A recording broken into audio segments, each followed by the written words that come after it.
So hello everyone, I am Raya A. Orosio and our topic is all about chapter 11, which is caring for the earth. I am the first reporter.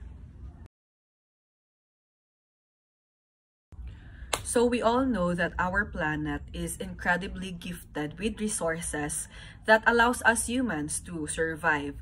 All that we need in order to live are gifts from Mother Earth. The air we breathe, the food we eat, the water we drink, and the homes we run for cover. So, kita para maka-survive ta sa atong daily living, I give si Mother Earth sa tuwa, which is ang ato ang air nga ato ang ginahinga, diba niya, ang ato ang food nga ginakaon, ang ato ang ginainom nga tubig, ang kanang mga balay na to karon kung asa ta nagpuyo ron, tanan na siya gikan kay Mother Earth. Kung wala si Mother Earth, wala pud ta diri karon, diba? So unfortunately, instead of nurturing the planet that nurtures us humans, have damaged the Earth's ability to sustain life. Numerous ecological concerns threaten the destruction of Earth's life support system. So, unfortunately, imbis na ato ang ginaalagaan ang ato ang planet, kita naman noon human ang naga-damage sa ato ang Earth karon. Di ba? Mapansin mo na to karon nga kita mismo para ng mga illegal logging, illegal fishing. Kita nagyapoy nagadaot sa ato ang Mother Earth mo na karon. Na natay mga global warming nga na, di ba, na natay mga extinction tungod ra pud sa ato ang binuhatan og sa ato ang kapabayaan. So kita jud ang mabasol gyud sa ato ang sa pagkadaot sa ato ang Mother Earth karon or sa ato ang nature.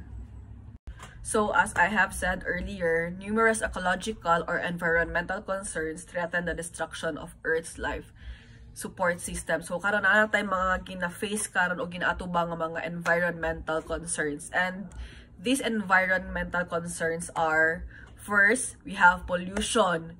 Air, soil, and water haunts our planet.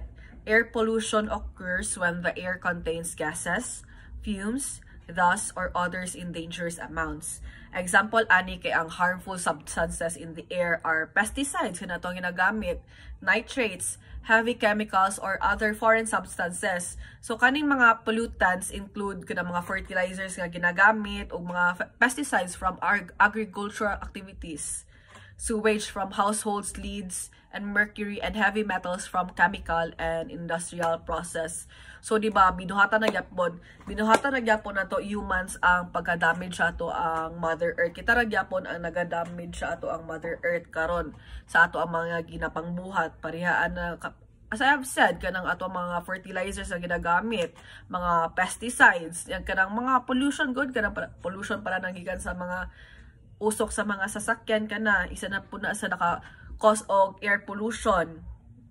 Water pollution, kanang atong ginabuhat, ng patakat lang taglabay, di ba, niya maasa man na maadto sa mga drainage, sa mga sewage, kanang ato ang mga sa mga lababo sa balay, di ba, ang uban ipataka lang, wala sila proper sewage, ginapadretso lang na sa kanal or sa mga dagat. So karon, the World Health Organizations or WHO report that 3 million worldwide are killed by outdoor air pollution on a yearly basis and another 16 million by indoor pollution. Water pollution, on the other hand, contributes to the death of 15 million children under 5 every year, while vector-borne diseases such as malaria kill another 15 to 27 million people on a daily basis. So tanawa, so karon kita ra may gyapon naga-damage sa ato ang Mother Earth, mubalik lang gyapon na sa ato ang ginabuhat. And parihani, example, kaning 3 million worldwide na ang namatay tungod sa outdoor air pollution.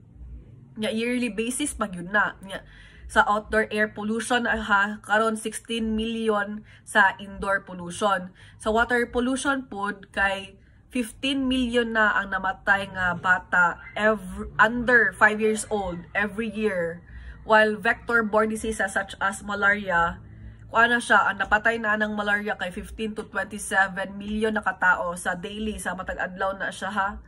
Tanawa. So kita balik lang yapon sa ato tanan ang ato ang ginabuhat sa atong Mother Earth or sa ato ang nature karon.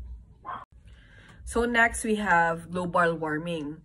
Global warming is an environmental problem that results from the increased amount of greenhouse gases, notably carbon dioxide, and methane in the atmosphere. It is caused by the combustion of fuels such as oil and coal and the burning of the forest. Cutting down trees destroy the natural means to remove carbon from the atmosphere. Global warming is a threat as it causes the death of large number of species, reduces agricultural productivity, and inundates low-lying areas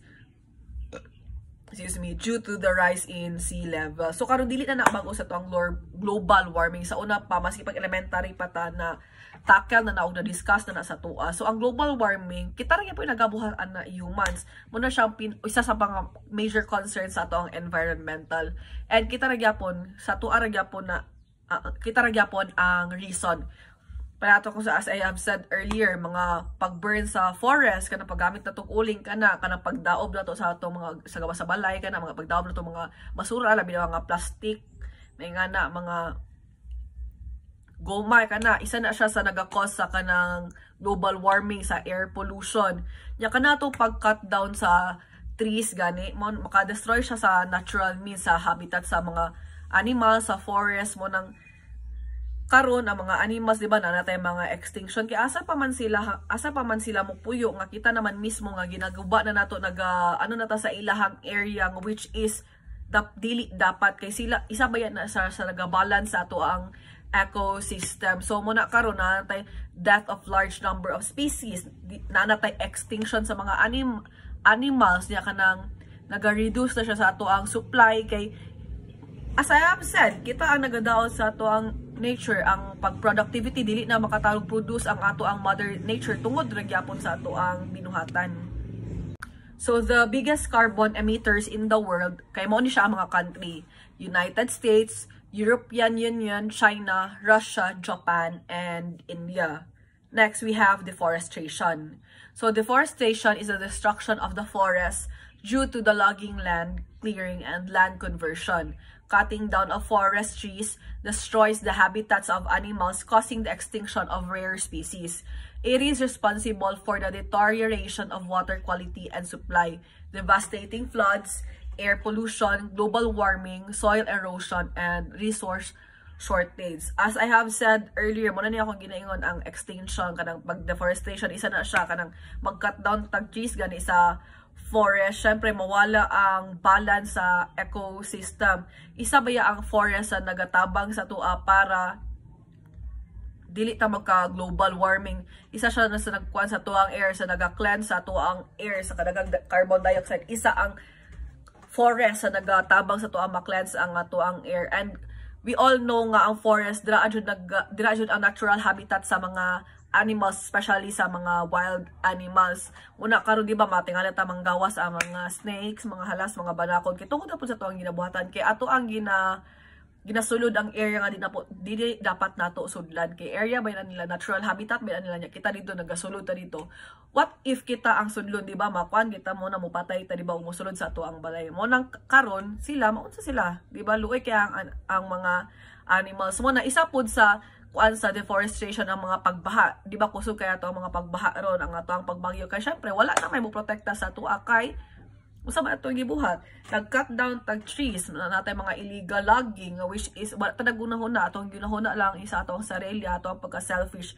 Wala ta nagunahuna sa unsay pwede mahitabo or consequences sa ato ang mga binuhatan.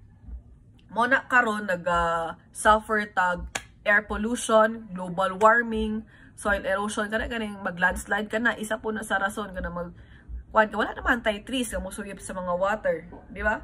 Pag magbaha, so kita ragyapon sala ang pagkuan sa tong mother. Next, we have desertification. So kaning desertification, it pertains to the gradual loss of soil productivity due to human activities and climatic events like droughts and floods. Lost topsoils take centuries to build up. Human activities that causes desertification are inappropriate farming practices, overgrazing, and deforestation. Since 1990, roughly 6 million hectares are lost due to desertification, annually generating an income loss of $42 billion. So karon kaning desertification Mao na ni siya ang kanang outcome sa deforestation nga gibuhat nato.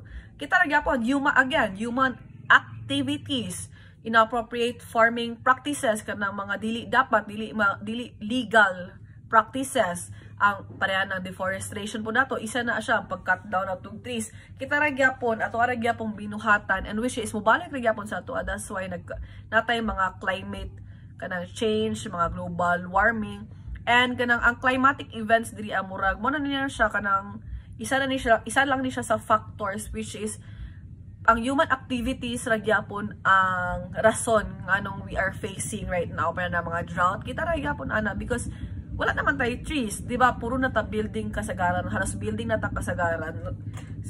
Wala na yung nag-balance sa ato ang Mother Earth, sa ato ang nature, kay gihurot naman na itong pamutol tanan.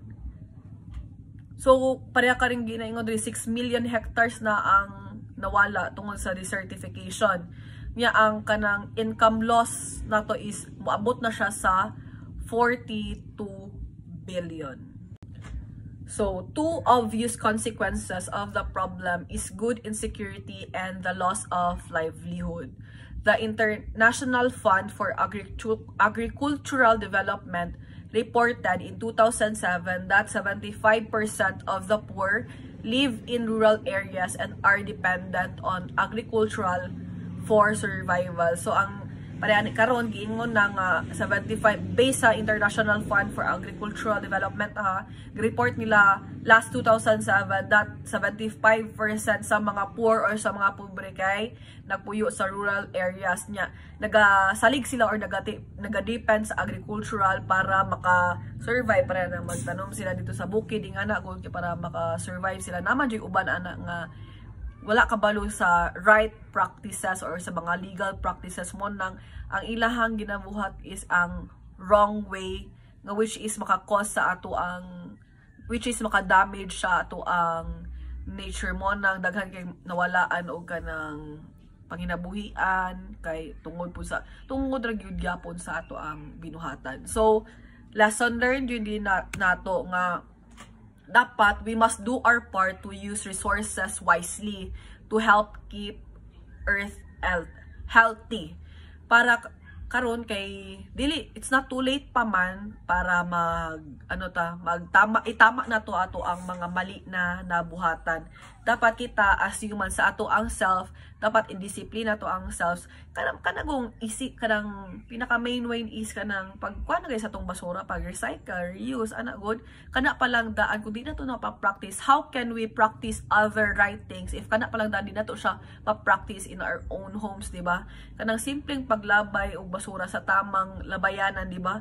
Dapat ana kita nga mismo kabalo na ta kay kung kana pa lang nga pinaka-easy nga gawain, di na to mabuhat. How can we do ang ubang ways para ma-save ang ato ang Mother Earth? So responsibility nato na protektahan ato ang Mother Earth kay diri man ta nagpuyo. Responsibility nato nga kanang i-nurture siya kay para ug unsa ra man gud atong ibuhat sa Mother Earth, mora po na iyahang ibalik sa tua. Tanawa karon kitay galisod, daghan na kayo kanang sakit nga natong kung ano na face nato ron, dagan na kay pollution, ma-air, ma-water, di ba? Para karon dagan na kay pareha tong latest news nga tong pataka na daw labay sa dagat katong ikuan thanks to President Duterte, di ba, nga tong Manila Bay nga gilimpyuhan niya, pero tanawa karon murag na napud yung mga basura dito kay dili man good magmatgon sa binuhatan. So karon kani nga lesson namo nga caring for the earth, this is very kanang kuan para mumatata sa ato ang mga binuhatan kay kita ra gyapon ang mag-suffer.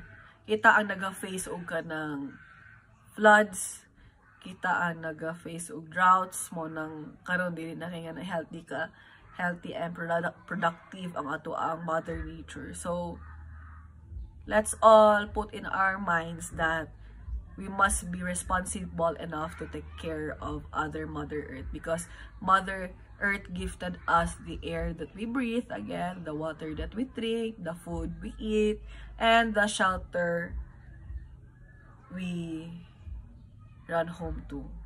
So So that's all. Thank you. That's all for my part. Again, my name is Raya A. Orosio. Caring for the Earth, Chapter 11.